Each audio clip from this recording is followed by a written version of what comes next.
메멘토, 다크나이트, 인셉션, 인터스텔라, 덩케르크 등의 영화로 국내는 물론 세계적으로도 유명한 감독 크리스토퍼 놀란을 좋아하시나요? 놀란 감독의 영화는 개봉할 때마다 그만의 독창적인 세계관과 스펙터클로 많은 관객들의 열렬한 지지를 받아왔습니다. 놀란 감독은 영화 속에서 최대한 CG를 사용하지 않고 실사 그대로 촬영하는 것과 과학적이고 복잡한 소재를 인간적인 드라마와 결합하여 보다 재미있게 풀어내는 것으로 유명한데요. 과연 이번 영화에서는 어떤 마법 같은 세계로 우리를 안내해 줄까요? 오늘 리뷰해볼 영화 테넷입니다. 사실 영화 테넷은 줄거리를 설명하는 것 자체가 쉽지 않은 영화인데요. 여기에서는 최소한의 흐름만 안내해드리겠습니다. 미국 CIA 요원인 워싱턴은 우크라이나의 어느 오페라 하우스에서 임무를 수행하던 도중 적에게 붙잡혀 이를 모두 뽑히고 생명을 잃을 위기에 처합니다. 알고 있는 정보를 모두 말할 때까지 고문이 끝나지 않을 것을 예감한 워싱턴은 훈련 매뉴얼대로 독약을 먹고 자살을 시도하죠. 하지만 얼마 뒤 워싱턴은 뽑힌 이가 모두 멀쩡하게 복원된 채로 어느 배에서 깨어나게 되고 워싱턴을 구해준 조직인 테넷은 워싱턴에게 세계 3차 대전을 막기 위한 새로운 임무를 부여합니다. 과연 워싱턴은 미래 세력과 사토르로부터 세상을 구할 수 있을까요?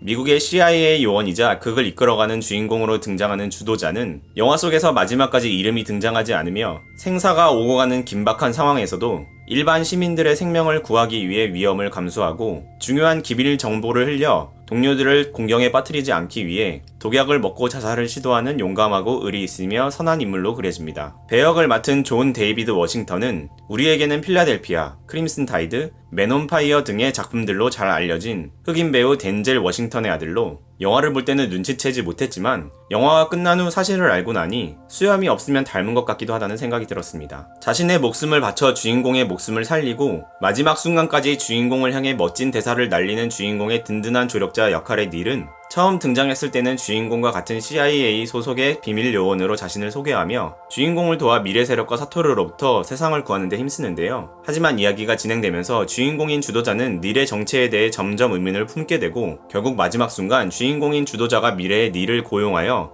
시간 역행을 통해 과거로 오게 된 닐이 주인공을 도와 임무를 수행한 사실이 밝혀지게 됩니다. 배역을 맡은 로버트 패틴슨 배우는 우리에게는 해리포터와 트와일라이트 시리즈의 캐드릭 디고리와 에드워드 컬렌 역으로 익숙한 배우인데요. 미래에서 왔기 때문에 주인공보다 많은 정보들을 알고 있으며 결말 부분에서는 자신의 죽음을 예감하면서도 이미 일어난 일은 일어난 일이라며 운명이 아닌 현실로서 자신의 임무를 받아들이는 숭고한 모습을 보여주기도 하는 닐의 캐릭터를 나름대로의 방식으로 표현하기 위해 노력한 것 같습니다. 내가 가지지 못하면 그 누구도 가질 수 없어 라는 다소 중2병 찐따스러운 마인드로 암에 걸려 곧 죽음을 맞이할 자신과 함께 세상의 종말을 꿈꾸는 메인 빌런 사토르는 처음 등장했을 때는 단순히 러시아 무기상의 보스로 숨겨져 있던 플루토늄을 훔쳐 3차 세계대전을 발발시키려는 모습으로 그려지지만 극이 진행될수록 그가 노리는 것이 플루토늄이 아닌 미래의 과학자가 과거로 보낸 미래 세력이 과거의 인류를 공격하기 위한 무기인 것이 드러나고 자신의 죽음을 통해 그 무기를 다시 미래로 보내 인류를 말살시킬 계획을 가지고 있는 것이 밝혀집니다. 배역을 맡은 케네스 브래너 배우는 우리에게는 해리포터 시리즈의 질데로이 로커트나 놀란 감독의 전작인 영화 덩케르크 속 볼튼 사령관 등으로 익숙한 배우인데요. 아내와 아들을 자기 마음대로 조종하며 결국에는 세상의 종말마저 제 뜻대로 결정해버리려고 했던 악인 사토르의 모습을 설득력 있게 표현하기 위해 노력한 것 같습니다. 남편인 사토르에게 약점을 잡혀 아들을 볼 수 없을 거라는 협박에 못 이겨 사토르를 떠나고 싶어하지만 떠나지 못하는 가련한 여인으로 등장하는 캐서린은 주인공인 주도자와 사토르를 연결하는 매개체로 등장하며 처음에는 기회가 있음에도 사토르를 죽이지 못하는 나약한 모습을 보여주지만 사토르에게 총을 맞고 회복하며 일련의 과정을 겪은 후에는 결국 남편인 사토르를 죽이는 변화된 모습을 보여줍니다. 배역을 맡은 엘리자베스 데베키는 아직 우리에게 각인될 만한 특별한 히트작은 없지만 위대한 개츠비와 가디언즈 오브 갤럭시 시리즈 등에 출연했으며 신장이 무려 191cm라고 합니다. 등장인물들 중 유일하게 변화하는 모습을 보여주는 캐릭터로 초반에 가녀리고 나약해 보이는 모습과 후반부에 강인하고 단호해 보이는 모습의 간극을 표현하기 위해 노력한 것 같습니다.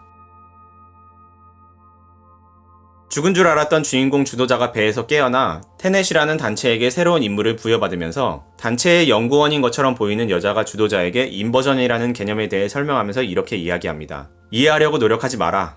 느껴라. 이 대사는 아마 여자가 주도자에게 하는 이야기만이 아닌 감독이 관객에게 똑같이 던지는 메시지이기도 할 것입니다. 그만큼 이 영화의 핵심 소재인 시간 역행의 과학적인 원리를 완전하게 이해하는 것은 일반적인 관객들에게 결코 쉬운 일은 아닙니다. 엔트로피와 연력학 제2법칙을 비롯한 물리학의 개념들을 가지고 국소적인 시간 역행의 원리에 대해 짧은 시간 동안 간단히 설명하며 어차피 이해 못할 거니까 그냥 느껴라 라는 대사와 영화 전개는 불친절하다 못해 관객을 무시하는 듯 불편하게 느껴지기도 하는데요. 사실 저는 이 부분에서 놀란 감독에게 따지고 넘어가고 싶은 부분이 있었습니다. 먼저 우리가 무엇을 이해하고 무엇을 느끼는지에 대해서부터 이야기할 필요가 있을 것 같은데요. 보통 우리가 이해한다고 하는 것들은 이성과 논리의 영역으로 위에 이야기했던 물리학에서의 엔트로피와 연력학 제2법칙 등 인과관계가 명확하고 답이 딱딱 떨어지는 것들을 머리를 통해 이해한다고 이야기하고, 우리가 느낀다고 하는 것들은 감정과 감성의 영역으로 인물들의 마음 상태나 상황 등에 공감하거나 동경, 연민하면서 말로 정확하게 형언하기는 어렵지만 가슴으로 느끼며 깊은 감동이나 감명을 받는 것을 느낀다고 이야기합니다. 하지만 이 영화 테넷에서는 솔직히 말해서 위에 말한 것과 같이 가슴으로 느낄 만한 장면이나 캐릭터, 상황 같은 것들이 개인적으로는 거의 존재하지 않았습니다. 이 영화는 제가 생각하는 진정한 의미의 영화라기보다는 과학적인 이론이 바탕에 깔린 복잡한 퍼즐 같다는 느낌을 더 강하게 받았습니다. 우리가 퍼즐을 통해 느낄 수 있는 것은 복잡한 과정 속 조각들을 끼워 맞추면서 느끼는 재미와 모든 조각들을 맞추고 난 뒤 찾아오는 희열일 것입니다. 그리고 그 조각들을 끼워 맞추기 위해서는 반드시 퍼즐의 원리를 이해해야만 하겠죠. 원리를 이해하지 못한 채로 그냥 퍼즐을 들여다보고 있다고 해서 우리에게 느껴지는 것은 별게 없습니다. 아마도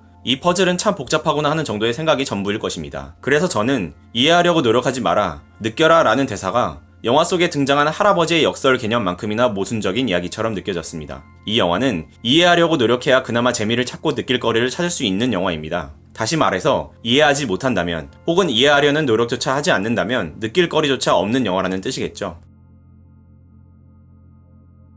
영화 테넷에 등장하는 캐릭터들은 마치 알고리즘이 입력된 로봇들처럼 움직입니다. 주인공인 주도자는 어떠한 개인적인 동기나 이유도 없이 단지 용기 있고 의리가 넘치며 선하다는 설정만을 바탕으로 세계 3차 대전을 막기 위해 목숨을 걸고 총알이 빗발치는 아수라장으로 몸을 내던지고, 주도자의 가장 든든한 조력자인 닐 또한 목숨을 바쳐 주도자를 구하고 세상을 구하지만 주도자와 그의 관계가 얼마나 끈끈한 사이였는지, 둘 사이에 어떤 대화가 오가고 어떤 사건들이 있었는지 영화 속에서 장면들로 아무런 설명이 주어지지 않습니다. 그게 영화 이후의 미래이기 때문이죠. 메인 빌런인 사토루 또한 그 행동의 동기가 너무나도 단선적이고 입체적이지 못합니다. 물론 주인공에 반하는 악역들을 전형적인 캐릭터로 그리는 경우는 많지만 그것은 주인공이나 그 주변 인물을 좀 더 입체적으로 그리느라 악역들을 단순화시키는 경우가 대부분입니다. 하지만 테넷에서는 그 어떤 인물도 입체적이고 복합적인 모습을 보여주지 못합니다.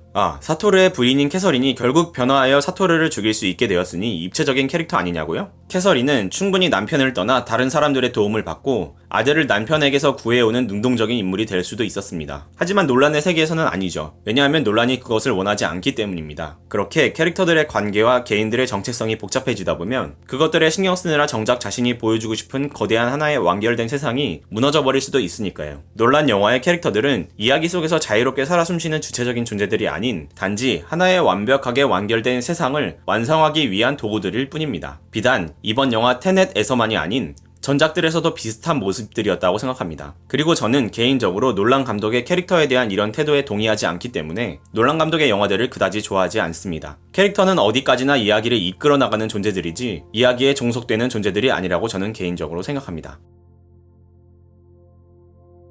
워낙에 복잡한 플롯과 설정으로 이루어진 영화이기 때문에 영화가 끝난 뒤 많은 질문들이 남았습니다. 먼저 주인공이 처음으로 인버전을 위한 회전문으로 들어갔을 때의 상황인데요. 새도 뒤로 날아가고 연기도 다시 굴뚝으로 들어가는데 주인공은 호흡을 위한 마스크를 쓰고 있다는 것 외에는 인버전된 사람인 것 같다는 인상을 받을 수 없었습니다. 본인 스스로가 인버전된 것을 느끼고 반대로 행동하고 있었던 걸까요? 아니면 회전문에 들어갔다가 다시 나와야만 인버전된 모습으로 행동을 하는 것일까요? 중간에 비행기 안에서 인버전된 주인공이 반대로 행동하는 모습도 등장해서 이 부분이 조금 헷갈렸던 것 같습니다. 그리고 인버전을 통해 분리된 각각의 개체는 어떤 과정을 통해 다시 동기화되는 것일까요? 이 부분은 특히 영화의 마지막 캐서린이 등장하는 장면에서 잘 이해가 되지 않았는데요. 남편을 죽이고 임무를 완수한 캐서린은 어떻게 다시 다른 자신과 하나가 되어 미래를 살아갈 수 있었던 거죠? 다시 말해 주인공에게 전화를 걸어 시간과 장소를 알려준 캐서린은 원래 보트를 떠났던 캐서린과 남편을 죽인 캐서린 중 누구인 것일까요? 제가 멍청한 것인지 감독이 너무나도 똑똑한 것인지 한 번 보고는 완벽하게 이해하기가 어려웠던 것 같습니다. 개인적인 취향과는 어긋나지만 그럼에도 불구하고 영화 테넷은 장인의 숨결이 묻어나는 영화입니다. 영화라는 세상 안에서 신으로 군림하며 조금의 오차도 허락하지 않는 완벽한 세상을 만들어내려는 감독의 모습이 마치 영화 속에서 신이 된 것처럼 자신의 죽음과 세상의 종말을 함께 결정하려고 했던 사토르의 모습과 어느 정도 닮아있지 않나 하는 개인적인 생각을 해보았습니다. 영화를 본 여러분들은 어떻게 생각하셨나요? 댓글을 통해 소통할 수 있었으면 좋겠고요. 이상 범블러였습니다. 감사합니다.